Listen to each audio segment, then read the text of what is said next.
여러분들 잘 아시는 대로 우리 추수감사 주일은 1620년입니다. 지금으로부터 약 400년 조금 넘는 그 시간 전에 영국에서 우리 기독교 박해를 피해서 다시 한번 신앙의 자유를 찾아 우리 미국 땅으로 이주한 우리 영국의 청교도들이 여기 와서 정착하고 첫 번째 해에 우리 가을에 추수한 우리 농작물 과일을 통해 주님께 예배를 드렸던 것이 추수감사절의 유래입니다. 지금은 비행기를 타면 하루 만에 올 수 있는 시간이지만 우리 400년 전에는 배를 타고 영국에서 여기까지 와야 했던 그런 시절이었습니다. 그래서 우리 그 시대 청교도들이 미국으로 온 그 기록한 문헌에 의하면 무려 63일간 3,400마일을 배를 타고 왔던 그렇게 이주했던 시간이 바로 영국의 청교도들이 처음 미국으로 이주해 온 이야기입니다. 처음에 메리 플라워 호에 탔던 우리 청교도 전체 숫자는 102명이었다고 합니다. 이분들이 우리 63일간에 걸쳐서 2달이 넘는 시간을 거쳐서 미국에 도착한 우리 첫 번째 장소는 지금의 매사추세츠의 케이프 카드라는 그 해안가였습니다.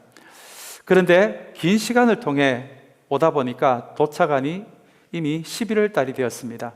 이제 겨울철이 시작하게 되는 계절에 이곳에 도착하게 되면서 가지고 온 식량이 얼마 없었던 우리 청교도들, 우리 102명에게 큰 어려움이 닥치기를 시작했습니다. 추위도 견디기가 쉽지 않았고요. 또 우리 질병도 그 시절에 무슨 또 의사가 있었겠습니까? 또 식량도 부족했습니다. 그래서 11월 달에 도착한 사람은 전체 102명이었는데 우리 3달이 지나고 겨울이 지나고 나고 보니까 52명이 죽게 되고 우리 처음 우리 미국에 온 청교도들 가운데 약 절반의 사람인 50명만 그렇게 생존하게 된 것입니다. 그나마 그 중에서도 건강한 사람들 6, 7명에 의해서요 식량을 구해오고 환자를 간호하면서 겨울을 겨우겨우 넘길 수가 있었습니다. 그리고 이듬해 봄에 씨앗을 뿌렸고요, 그해 가을에 생각했던 것 이상으로 풍성한 과일과 곡식을 거두게 되어서 그때 가을에 처음으로 추수감사 예배를 드렸던 것이 여러분 지금까지 400년이 넘는 시간 동안 매년 11월 넷째 주에 우리 추수감사 주일로 예배하게 된 계기입니다. 그런데 여러분 이렇게 긴 시간 동안 우리 63일 동안 배 안에서 그리고 102명 가운데서 50명이 넘는 사람들이 죽는 가운데 우리 역사적 문헌에 의하면 우리 다시 영국으로 돌아가자라고 한 사람이 거의 없었다고 합니다. 이스라엘 백성을 출애굽해서 가나안 땅으로 인도해 주신 우리 하나님이 우리 청교도들을 미국 땅으로 인도해 주셨다는 그 믿음으로 인해 역사적 문헌에 의하면 어려울 때마다 우리 배를 타고 온 2달의 기간 그리고 절반의 이상의 사람들이 죽어가는 그 시간에도 시편을 주제로 한 찬송가를 부르고 기도를 했던 것이 또한 그 시절에 우리 청교도에 관련된 역사적 문헌에 남겨진 기록입니다. 그렇게 처음 맞게 된 추수감사주일을 3일에 걸쳐서 보냈는데요, 우리 첫째 날은 하루 종일 찬양과 기도와 말씀 묵상을 하는 방식으로 우리 추수감사주 예배, 주일 예배를 첫날을 보내고, 두 번째 주일은 한 해 동안 추수하게 된 곡식과 과일을 가지고 예배를 드리게 되었고요, 세 번째는 처음 왔을 때 우리 청교도들이 정착할 수 있도록 우리 농사하는 법을 가르쳐준 인디안들을, 주변에 있는 인디안들을 초대해서 그렇게 3일에 걸쳐서 예배를 드렸다고 합니다. 이 터키를 먹게 된 여러 가지 유래가 있지만 이 인디안들이 터키를 구워서 그리고 호박파이를 가지고 와서 함께 먹게 된 것이 지금까지 우리 추수감사절에 터키를 먹고 호박파이를 먹게 된 그런 유래가 되었다고 합니다. 여러분, 이렇게 우리 추수감사절 예배를 준비하면서 이 예배 유래를 다시 한번 살펴보면서 제 머리에는 우리 이 미국 땅에 이민 와서 지금까지 살고 있는 또 여러분들의 얼굴이 떠올랐습니다. 청교도들도 신앙의 자유를 위해서 자신의 조국인 영국을 떠나서 63일에 걸쳐서 배를 타고 이곳에 온 것처럼 저와 여러분들도 아마 대부분의 분들이 적어도 20년 전, 30년 전, 40년 전에 우리 조국 대한민국을 떠나서 이곳에 와서 정착하는 그런 이민자의 삶을 우리가 살아가고 있기 때문입니다. 청교도들이 정착하는 과정에서 기도 외에는 다른 것이 할 수 없었던 그런 순간들이 왜 없었겠습니까? 아마 저와 여러분들의 삶도 그렇지 않을까요? 이곳에 수십 년 전부터 오셔서 이민생활 정착하는 그 삶이 아마 쉽지 않았을 것입니다. 정말 고단한 삶이었을 것이고요. 또 기도 없이는 정착할 수 없었던 그런 순간들도 많았으리라 생각이 됩니다. 그래서 어쩌면 오늘 추수감사절 예배는 400년 전에 청교도들이 드렸던 그 예배 전통을 우리가 지키는 것이 아니라 영국을 떠나 미국에 와서 정착했던 우리 그 청교도들이 하나님께 감사하는 마음으로 드렸던 우리 추수감사절 예배라면 아마 우리의 고국을 떠나서 이곳에서 정말 쉽지 않은 시간들을 보내며 정착하며 우리 신앙생활을 하고 있는 저와 여러분들도 아마 한 해의 21일 넷째 주일 오늘 그렇게 우리 민족과도 우리 이민자들, 우리 한인 이민자들과도 함께 하신 하나님께 감사하는 우리 감사를 드리는 예배가 또 우리 추수감사절의 예배가 아닌가 생각해 봅니다. 오늘 우리 400년이 넘게 이어져 온 우리 추수감사절 예배, 청교도들이 시작한 예배의 그 전통 가운데서 우리가 주님을 예배하지만 사랑하는 여러분, 다시 한번 이미 나서 지금까지도 수십 년 동안 고단한 인생 가운데, 고단한 이민생활 가운데 우리를 지켜주시고 인도해 주신 우리 하나님께 오늘 감사하는 마음으로 또 예배를 드리는 우리 모두의 추수감사절 예배가 되시기를 간절히 소망합니다. 오늘 우리가 함께 읽은 데살로니가 전서는 바울이 기록한 우리 교회에 보내는 편지로 된 서신서입니다. 우리 상식적으로요, 우리 바울이 세운 유럽에서의 첫 번째 교회는 빌립보 교회였습니다. 그렇다면 여러분, 바울이 유럽에 세운 두 번째 교회가 어느 교회인 줄 여러분 알고 계십니까? 그 교회가 바로 오늘 본문이 등장하는 데살로니가 교회입니다. 지금의 그리스에 위치한 도시이고요. 이곳에 바울은 유럽에서 두 번째 교회, 우리 첫 번째 교회는 빌립보 교회였고요. 두 번째 교회를 세운 다음에 오늘 데살로니가 5장 전체를 통해서 이 이방인들이, 이 그리스 사람들이, 크리스천이 된 이 그리스 사람들이 어떻게 살아가야 하는지에 대해서 가르쳐주고 있는 말씀이 우리 데살로니가전서 5장입니다. 오늘 우리 5장 가운데 16절, 17절, 18절의 말씀을 우리가 함께 읽었습니다.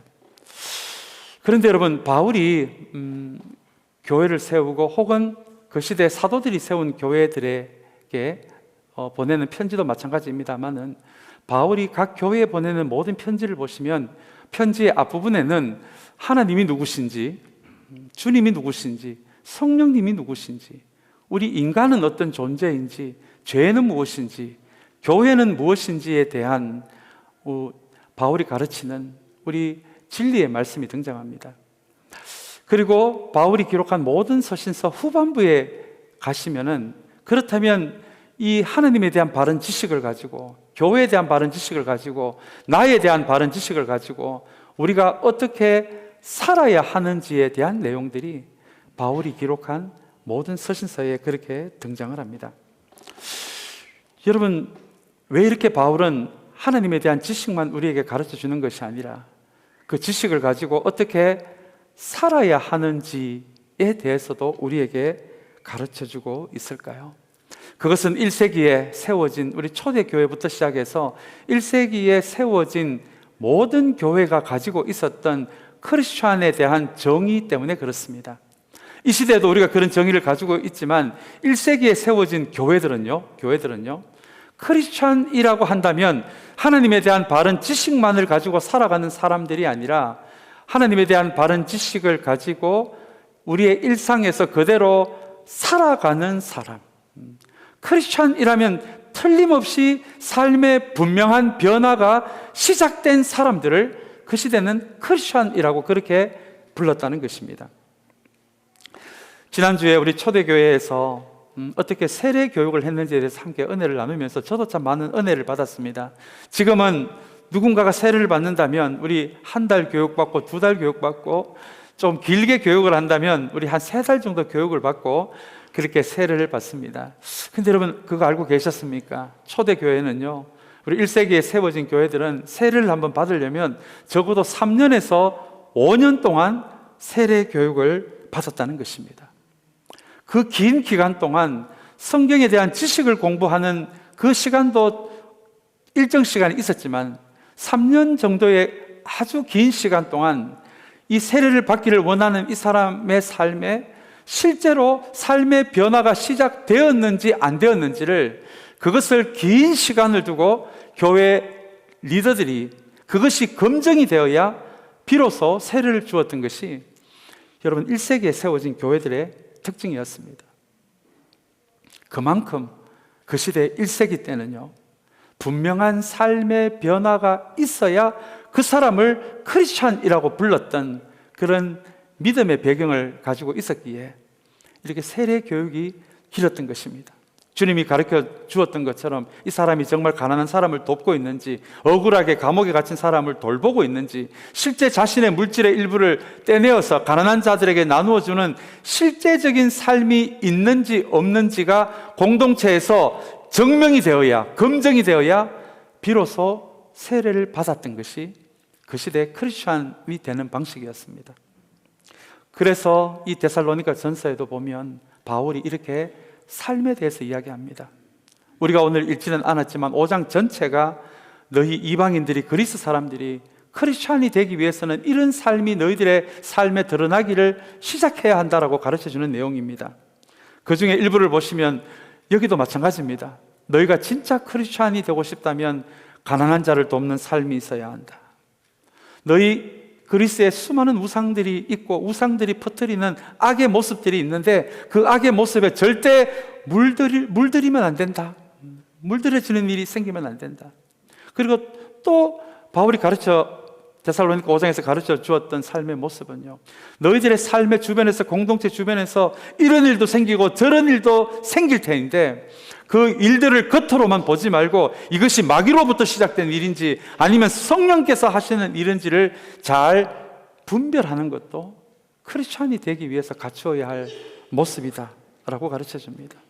여러분, 또 한 가지 중요한 것이 있습니다. 우리 데살로니가 전서 5장에 보시면 성령을 무시하면 안 된다라는 것도 바울이 가르쳐 줍니다. 저와 여러분이 크리스찬이 되었다면, 그 시대의 그리스 사람들이 크리스찬이 되었다면 틀림없이 주님을 우리의 인생의 주인으로 고백할 때 성령께서 우리 안에 들어오셔서 우리 안에 내주하시기를, 우리와 함께 살아가시기를 시작하실 텐데 우리 안에 계시는 성령님을 절대로 무시해서는 안 된다. 어려운 일이 있을 때마다 성령님께 묻고 도움을 요청하고 기도하고 그분과 동행하는 삶, 그 삶이 크리스찬으로서 살아야 할 삶이지 우리 안에 계시는 성령님을 결코 무시해서는 안 된다. 성령님을 외롭게 만들어서는 안 된다. 그렇게 잘 어떤 삶이 있어야 크리스찬인지를 가르쳐 줍니다. 그리고 나서 우리가 오늘 방금 읽은 5장 16절, 17절, 18절에서 기쁨이 무엇인지, 그리고 기도가 무엇인지, 그리고 감사가 무엇인지를 가르쳐 줍니다. 여러분, 이게 무슨 뜻입니까? 우리 21세기 방식으로 이해하는 거 말고요, 1세기 방식으로 이해한다면 정말 너희 그리스 사람들, 너희들이, 데살로니가 공동체 여러분들이 정말 크리스찬이 되고 싶다면 여러분들의 삶에 앞에서 내가 이야기한 것과 함께 3가지가 더 있어야 하는데, 그 중에 첫 번째 것이 기쁨이요, 2번째가 기도요, 3번째가 감사라는 것을 가르쳐 줍니다. 여러분, 이것을 뒤집어 보면 이렇게 설명할 수 있을 것 같습니다. 여러분들이 여러분들 자신을 크리스찬이라고 이야기하지만 여러분들의 삶의 진짜 기쁨이 무엇인지를 모른다면, 여러분들은 여러분들을 크리스찬이라고 하지만 기도하지 않는다면, 여러분들은 여러분들을 크리스찬이라고 생각하지만 감사가 없다면 이 시대는 모르겠습니다. 그러나 바울이 교회를 세웠던, 초대교회가 세워졌던 1세기 교인들의 기준으로는 그런 사람들을 크리스찬이라고 도저히 부를 수는 없었다는 것입니다. 여러분, 이렇게 1세기에 살았던 사람들의 사고방식으로 오늘 이 말씀을 대하신다면, 이 기쁨이 무엇인지를 아는 것, 그리고 기도가 무엇인지를 아는 것, 한 걸음 더 나아가서 감사가 무엇인지를 아는 것이 우리가 해도 되고 안 해도 되는 것이 아니라, 진짜 크리스찬이라면 반드시 우리가 배워야 할 크리스찬의 삶의 스타일이라는 것이 오늘 바울이 데살로니가 교회 교인들에게, 그 그리스 사람들에게, 이방인들에게 가르쳐주는 우리 크리스찬됨의 기준입니다. 오늘 이 세 가지의 말씀을 통해서 우리 함께 좀 은혜를 나누기를 원하는데요. 근데 아마 이렇게 질문하실 분이 있을 것 같습니다. 목사님, 오늘 감사주일인데 기쁨은 무엇이고 또 기도는 무엇입니까? 우리 감사만 하면 되지 않습니까? 아마 이럴 분도 계실 것 같습니다. 근데 여러분, 아닙니다. 이 16절, 17절, 18절에 기쁨, 기도, 감사가 이어지는데요, 이 세 가지가 연결되어 있습니다. 참된 기쁨이 뭔지 모른다면요, 그 인내하며 기도할 수 없고, 기도로부터 멀어진 사람들이 성경이 가르치는 감사에 대해서 안다, 여러분, 그런 일은 있을 수가 없습니다. 그래서 우리 19세기에 살았던, 우리에게 익숙한 이름인 영국의 목사님이셨던 찰스 스펄전이라는 목사님이 있습니다. 이분이 이 본문에 대해서 이렇게 이야기합니다. 이 세 가지는 동떨어진 이야기가 아니라, 기쁨과 기도가 결혼을 한다면 아마 첫 번째로 낳을 자식의 이름이 감사가 될 것이다. 그렇게 설명할 정도로 이 세 가지는 긴밀하게 붙어 있음을 우리에게 이야기해 주고 있습니다. 여러분, 이게 무슨 이야기입니까? 진짜 성경이 가르치는 감사를 배우고 싶다면 먼저 성경이 가르치는 참된 기쁨이 무엇인지, 그리고 기도의 자리에 기도가 무엇인지를 알아야 성경이 가르쳐주는 감사의 의미를 알 수 있다는 것입니다. 여러분, 교회 다니지 않아도, 주님을 몰라도 자신에게 벌어진 좋은 일에 대해서는 누군가를 향해서 감사할 줄 아는 인생으로, 예수 믿지 않는 사람들도 그렇게 살아갑니다. 그러나 여러분, 우리 하나님의 자녀들은 그 수준에서 한 걸음 더 나아가서 진짜 성경이 가르치는 감사가 무엇인지를 알기를 원한다면 참된 기쁨을 알아야 하고, 그것이 무엇인지를 알아야 하고, 그리고 기도가 무엇인지를 알아야 성경이 이야기하는 감사가 무엇인지를 깨닫게 된다. 여러분, 먼저 이것을 기억하시면서 오늘 저와 여러분, 우리 매년 드리는 추수감사절 예배지만 오늘 이 예배 시간을 통해서 진짜 감사가 무엇인지에 대해서 우리 한번 우리의 온 마음으로 우리 감사를 붙들 수 있는 오늘 이 시간이 되시기를 간절히 소망합니다. 먼저 여러분, 기쁨입니다. 사랑하는 여러분, 성경이 이야기하는 기쁨은 그냥 좋은 게 아닙니다. 그냥 즐거운 게 아닙니다. 성경이 이야기하는 기쁨은 관계적인 기쁨입니다. 한번 저를 따라해 주시기 바랍니다. 관계적인 기쁨. 여러분, 이게 무슨 말입니까? 성경이 말하는 기쁨은 비로소 관계에서 나온다는 것입니다. 하나님과 우리의 관계가 올바른 관계가 되었을 때, 여러분, 창세기 보시면 아담과 하와가 죄를 짓고 나서는 하나님을 피하잖아요.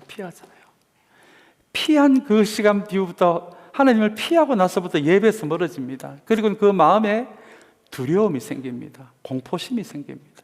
부끄러움이 생깁니다. 자기를 비하하는 마음이 생깁니다.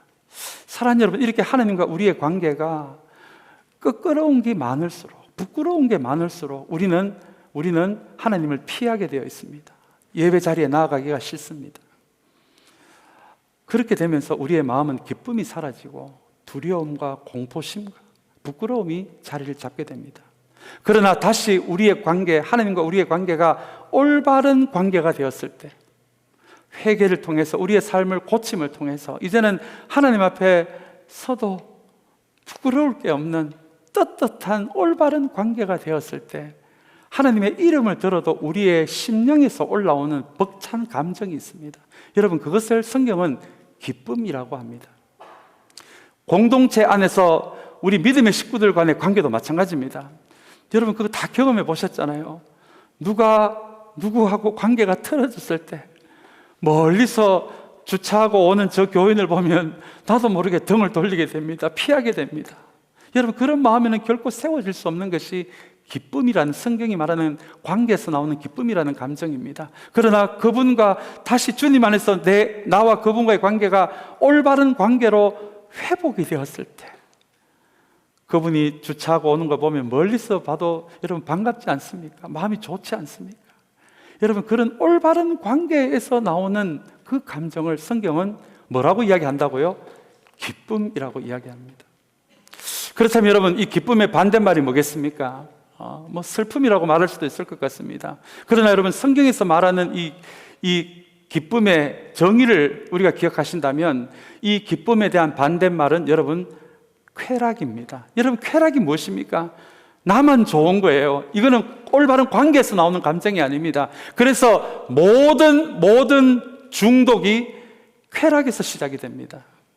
여러분 관계적인 기쁨을 아는 사람은 쾌락에 빠질 수가 없습니다.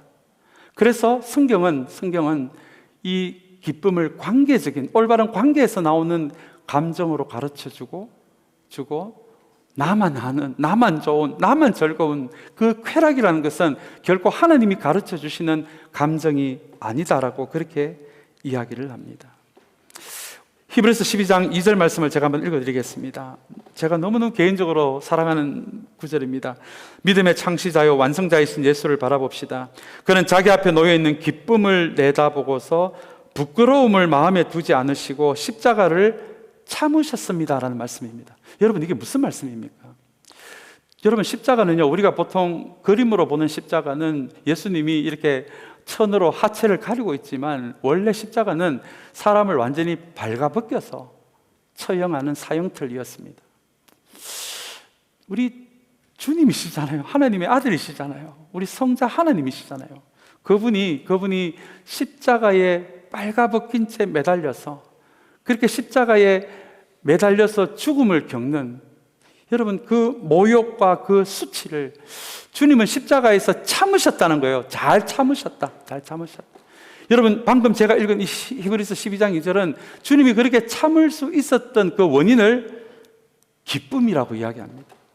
자기 앞에 놓여있는 기쁨을 내다보고서 부끄러움을 마음에 두지 않으시고 십자가를 참으신 그 이유를 기쁨이라고 이야기합니다. 그게 여러분 무슨 기쁨입니까?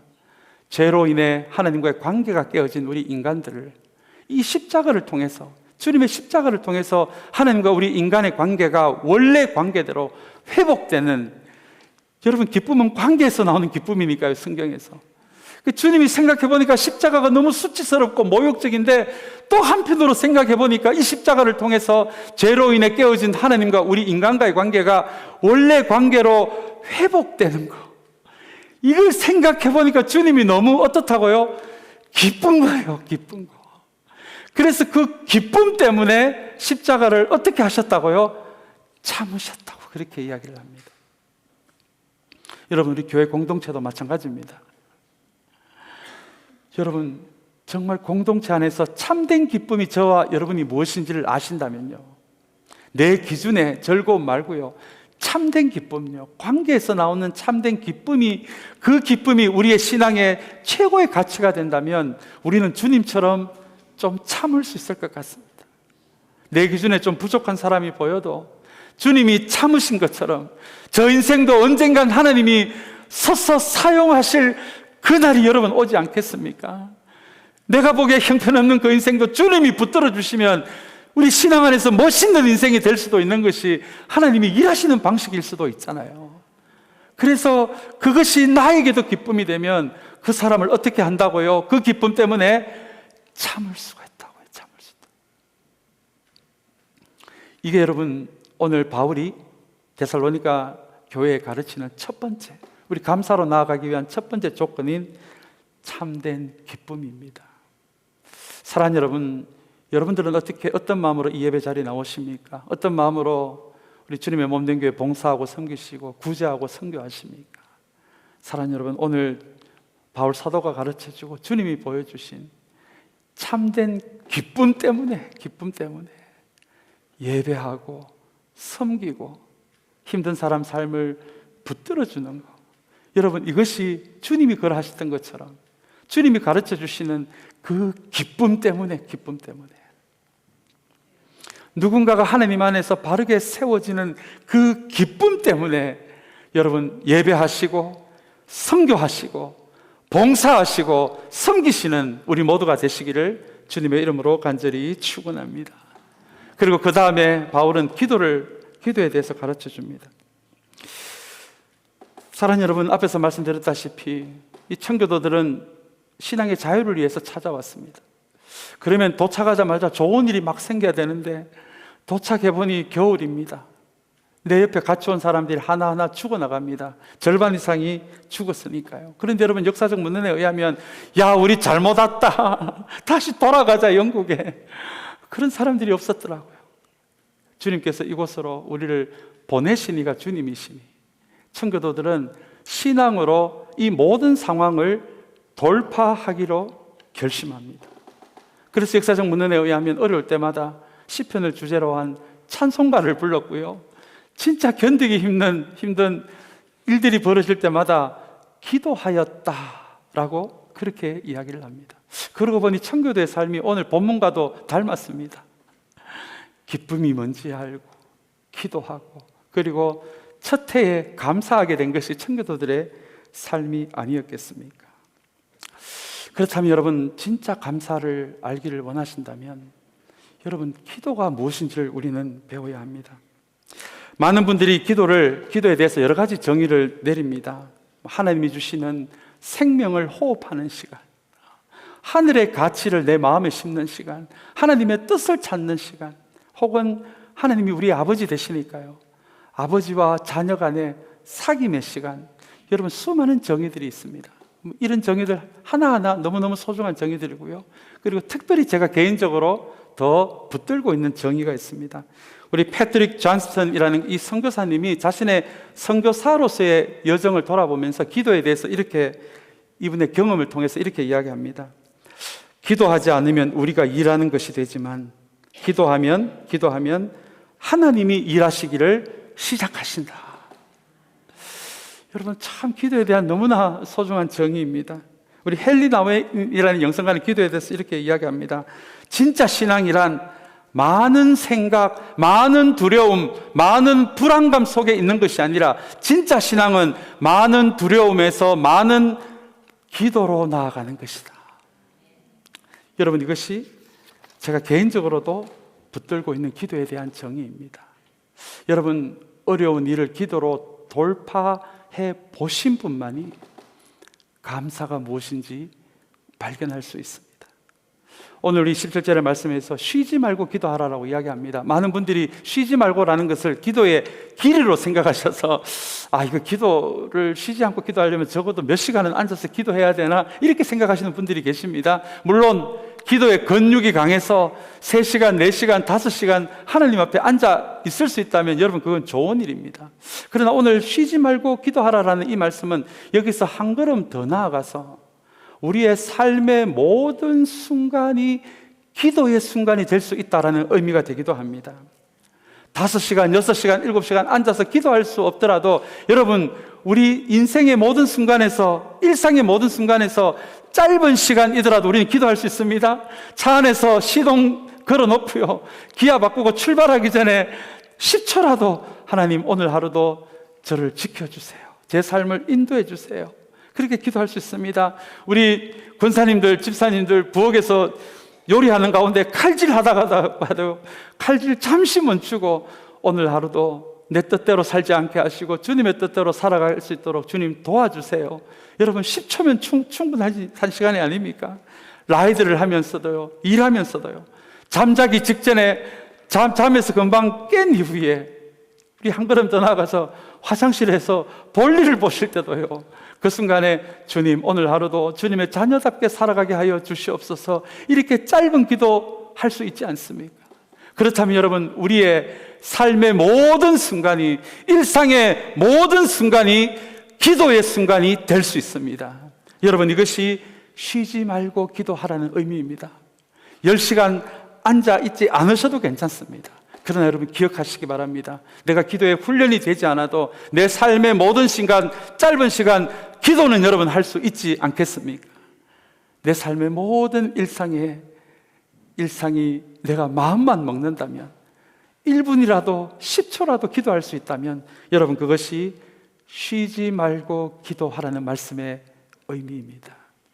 오늘 이 말씀을 기억하시면서 먼저 참된 기쁨이 무엇이고 다음에 쉬지 않고 기도하는 우리 기도의 인생으로 세워지는 우리 모두가 되시기를 간절히 소망합니다. 이제 우리 마지막 말씀입니다. 18절의 말씀입니다. 모든 일에 감사하십시오라는 말씀입니다. 사랑하는 여러분, 저는 제 솔직한 경험을 좀 말씀드리기를 원하는데요. 저는 만약에 모든 일에라는 이 표현이 없었다면 저는 감사하십시오, 저 감사할 수 있을 것 같아요. 저 진짜 하나님의 인도하심 경험해 봤거든요. 그래서 감사하십시오, 예 주님, 뭐 이 정도는 저도 할 수 있을 것 같습니다. 근데 여러분 오늘 18절에 보시면 감사하십시오 앞에 무슨 단어가 있습니까? 모든 일에. 이게 좌절이 됩니다. 이거 가능한가? 내가 원하는 정말 좋은 일이 나에게 벌어졌을 때는 나 얼마든지 감사할 수도 있고 감사한 것도 내가 할 수 있는 만큼 드릴 수 있는데 내가 원치 않는 일이 나에게 벌어졌는데도 나는 감사할 수 있을까? 여러분 저는 자신이 없을 것 같습니다. 여러분들은 어떠십니까? 여러분들이 원치 않는 일이 일어나도 여러분 감사하실 수 있으십니까? 그래서 이 말씀은 너무 좋은 말씀이지만 우리에게 이게 가능할까? 이게 과연 가능할까? 그래서 좋은 말씀이지만 조용히 덮어놓고 싶었던 말씀이기도 했습니다. 그러나 여러분 성경이 이야기하는 감사에 대해서 묵상하고 공부하면서 성경이 이야기하는 감사는 믿음과 깊은 연관이 있다는 것을 깨닫기를 시작했습니다. 하나님에 대한 믿음이 없다면 이 성경이 이야기하는 감사라는 것은 이게 애시당초 처음부터 불가능한 것이구나 라는 것을 깨닫게 되었습니다. 여러분 로마서 8장 28절 말씀을 잘 아시죠? 하나님을 사랑하는 사람들 곧 하나님의 뜻대로 부르심을 받은 사람들에게는 모든 일이 서로 협력해서 뭐를 이룬다고요? 선을 이룬다는 것을 우리는 압니다. 내 인생에 내가 원하는 일들 뿐만 아니라 내가 원하지 않는 일들까지도 하나님이 모든 일을 모아서 마침내 선을 이루신다는 그 믿음이 없다면 여러분 5장 18절의 말씀은 우리가 살아있는 동안 우리에게 부담스러운 말씀이 될 수밖에 없을 것 같습니다. 그런데 여러분 한번 잘 생각해 보시기 바랍니다. 이런 경험이 없으셨습니까? 내가 생각하는 너무 좋은 일인데 시간이 지나다 보니 이 내가 생각하는 좋은 일이 오히려 내 영혼을 망치고 있는 그런 경험 여러분 없으셨습니까? 혹은 이건 내가 원치 않는 일이었는데 이 일 때문에 내가 원치 않는 이 일 때문에 내가 하나님 앞에 믿음으로 한 걸음 더 나아가게 된 그런 일 여러분 경험해 보신 적이 없으십니까?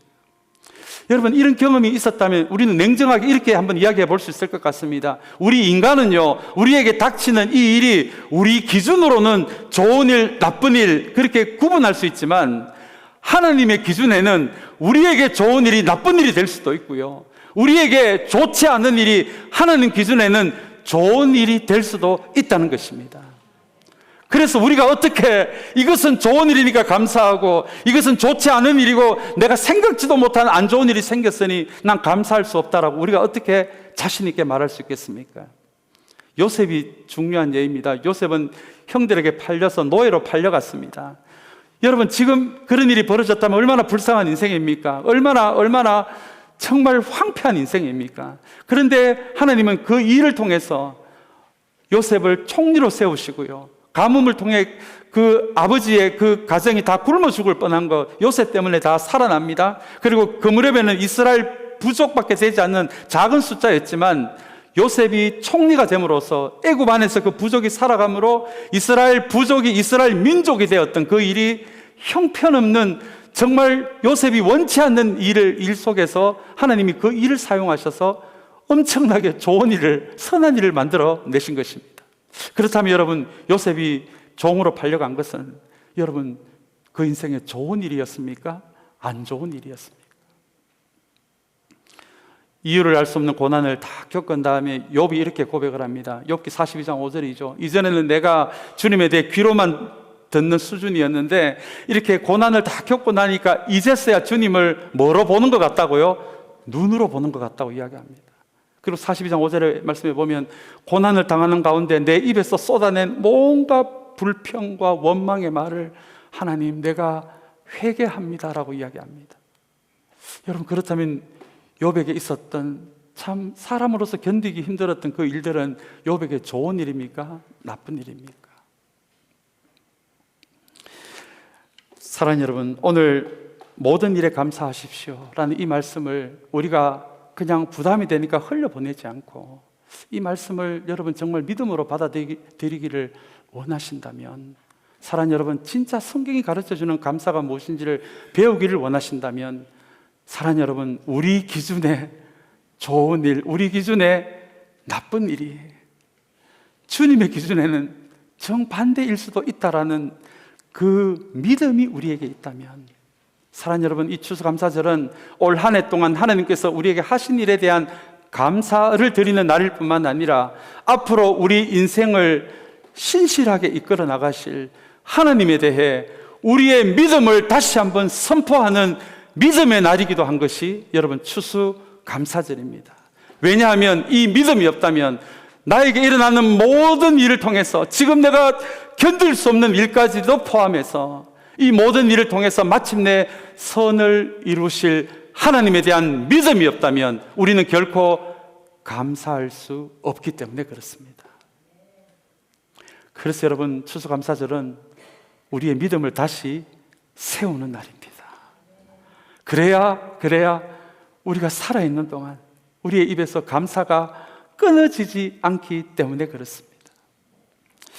오늘 2024년도 아마 내가 생각한 좋은 일에 대한 감사하는 마음이, 그 일이 나에게 많이 일어나서 감사하는 마음으로 이 예배에 참석하신 분도 계실 것 같고요, 혹은 내가 원치 않은 일 때문에 무거운 마음으로 이 예배에 참석하신 분도 계실 것 같습니다. 사랑하는 여러분, 하나님은 모든 일을 협력해서 선을 만들어 나가신다는 여러분 그 믿음이 우리 모두에게 있게 되기를 주님의 이름으로 간절히 축원합니다. 그렇다면 오늘 이 예배 자리가 감사의 자리가 될 수 있을 것 같습니다. 내 인생에 신실하게 일하실 그 하나님을 붙들 수가 있다면 누구보다도 감사를 드릴 수 있는 날이 오늘 이 추수감사절의 날이 될 것 같습니다. 제가 이전까지는 모든 일에 감사하십시오라는 부분만 묵상을 했는데 원래 이 말씀을 묵상하다 보니까 우리 18절 후반부에 있는 말씀이 저의 눈에 또 강력하게 들어오더라고요. 우리 이 18절 후반부에 있는 말씀 우리 한번 마지막으로 같이 읽을까요? 우리 18절 말씀 전체를 한번 같이 읽겠습니다. 모든 일에 감사하십시오.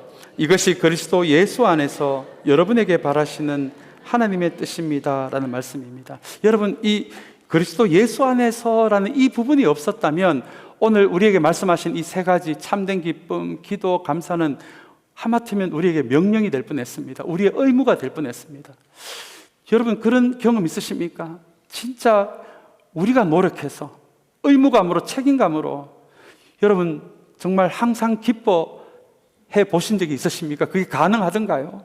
우리의 노력으로, 우리의 힘으로, 우리의 의지로 그냥 매 순간 기도하기를 원했는데 여러분 그게 실제 가능하시던가요? 정말 우리의 의지로 그래도 나는 예수 믿는 사람이니까 모든 일에 감사해야지라고 생각하는데 여러분 그게 가능하던가요? 그래서 바울 사도는 18절 후반부에 이 말씀을, 이 중요한 말씀을 빠뜨리지 않고 이야기합니다. 이것이 그리스도 누구 안에서요? 예수 안에서. 이것은 이 표현을 통해서 너희는 이렇게 살아야 한다는 의무감이 아니라 너희 힘으로는 안 되지만 예수 안에서 이것을 한다면 여러분들은 이것을 할 수 있다라고 하는 말씀이 여러분 예수 안에서입니다. 내 힘으로는 안 되지만 예수 안에서 내 안에 계시는 성령님의 의지에서 나는 모든 일에 감사할 수 있고 항상 기도할 수 있고 항상 기뻐할 수 있는 그 사람으로 나아가는 것, 내 힘으로 되는 것이 아니라 누구 안에서요? 예수 안에서요. 예수 안에서. 제가 예수 안에서라는 말씀을 묵상하면서 어쩌면 나의 감사도 너무 이기적이지 않았나라는 생각을 또 반성도 해보았습니다. 저는 저에게 주어진, 생각지도 못하게 주어진 좋은 일에 대해서는 우리 자동으로 감사가 나오잖아요.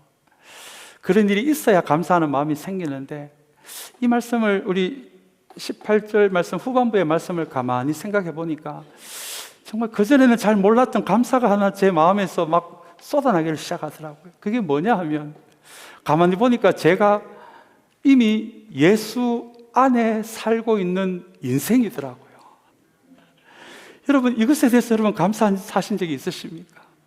여러분들 인생에 좋은 일이 일어나든 원치 않는 일이 일어나든 여러분들은 이미 예수 안에 있는 인생입니다.